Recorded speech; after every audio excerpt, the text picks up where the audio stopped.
Hello everyone and welcome to the best of basketball with me, Ayo, on the Sports Lounge, only on Elegbete TV. Thanks a lot for tuning in. As always, as you can probably tell, my countenance is a bit down because I was thinking, well, we'll talk about the 2020 All-Star starters, which were announced last week, and look ahead to the subs, the reserves who will be voted for by the coaches and will be announced later on this week.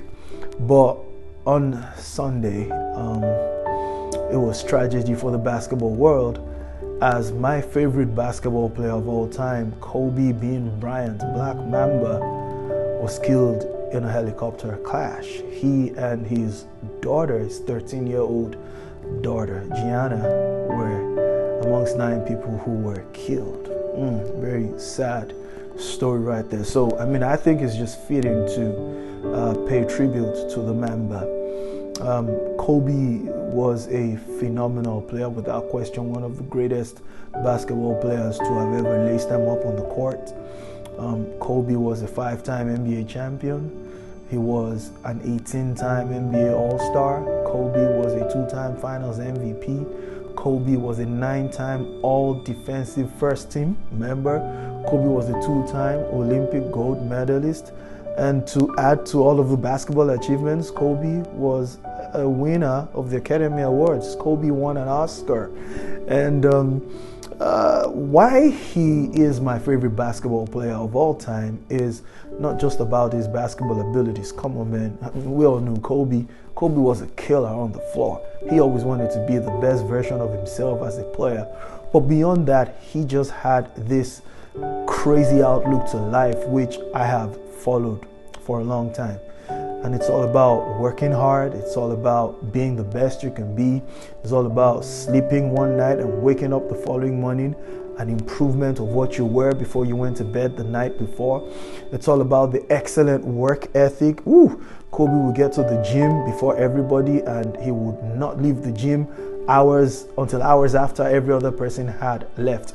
It was no shortcut and it was no secret that he was going to be successful. One of my favorite Kobe moments, maybe my favorite Kobe moment, had to be one of the best birthday gifts I ever got. My birthday is January 22 every year, by the way.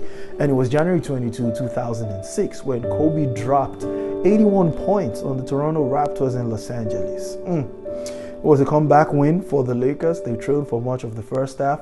Kobe scored 81 points, and that became the second most points scored by an individual in an NBA game, behind Will Chamberlain, who scored 100 points on March the 2nd, 1962. I've always said there are only 3 players that have got me to shed tears watching an NBA game. Games get so explosive and someone puts up an unreal performance. And Stephen Curry is one, Dirk Nowitzki is the other one, and the third one, of course, without question, is the man, Kobe Bryant. And what made the death more painful is the fact that Kobe had just begun to live his life as a husband and a father. Because when he was playing, he hardly was there. He had to be traveling every time. It was all about basketball. But now he was being a husband and a father, and this tragedy happened. And for his daughter, she was the one carrying the legacy of Kobe.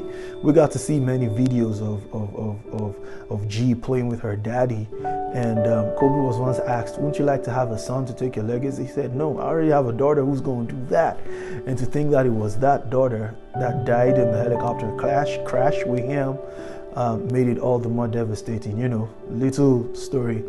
I was actually in church that Sunday.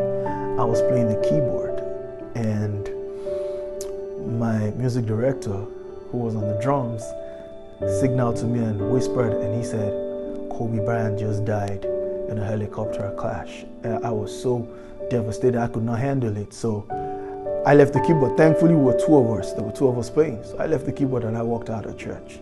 I had to go try to get my composure together. That was how much Kobe meant to me as a person. So I don't know what your favorite Kobe moment is. I don't know what you think about Kobe. Let's just spend this episode of the show to just celebrate an icon. Because if Kobe were here right now, trust me, Kobe would rather we celebrate his life then mourn his passing. And so our thoughts and our prayers, our best wishes go to Vanessa, his wife, and his 3 other daughters, and the entire Bryant family, the Los Angeles Lakers organization, Gianni Boss, Rob Pelinka, and co. And indeed, every fan of Kobe and every fan of the Lakers. Kobe was the man people wanted to play against, and they hated to play against actually, because playing against Kobe meant you had to take your game to the next level. And that's why it touched us a great deal. So we say, rest in peace, Kobe Bryant. Mamba out. I'll catch y'all next time.